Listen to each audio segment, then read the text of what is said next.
أسعار الموز فلم يتوقف الأمر عند مقاطعة أغلب العائلات الجزائرية له، بل تعدى ليصبح محل سخرية، وهو ما وقفنا عليه حين اقترب فريق النهار من المواطن ليعرف كم من حبة موز تناولها منذ بداية سنة 2017. نتابع مع عبد النور رحاب. البنان ما نشريش، ما كليتوش كاع. البنان ما نعرفوش. اول بنان ماشي نبداو في المهيبه نورمالمون.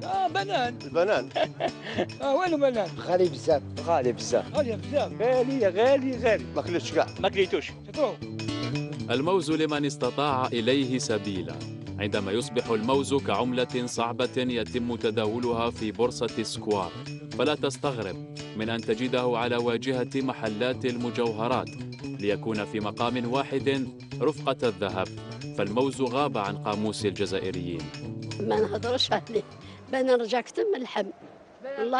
والله كنا نشريوه البنات، والله ما نشريوه. وغالي ثم ما ماشي ما تقدرش تشريه، ما تشريهش. انا ما ناكلش البنان خو، فاكهه كاع ما ناكلهاش. علاش؟ ما ناكلهاش، ما غاليه وكلش. انا ناكل غير الخضره خو. البنان يدرجوها 75 60.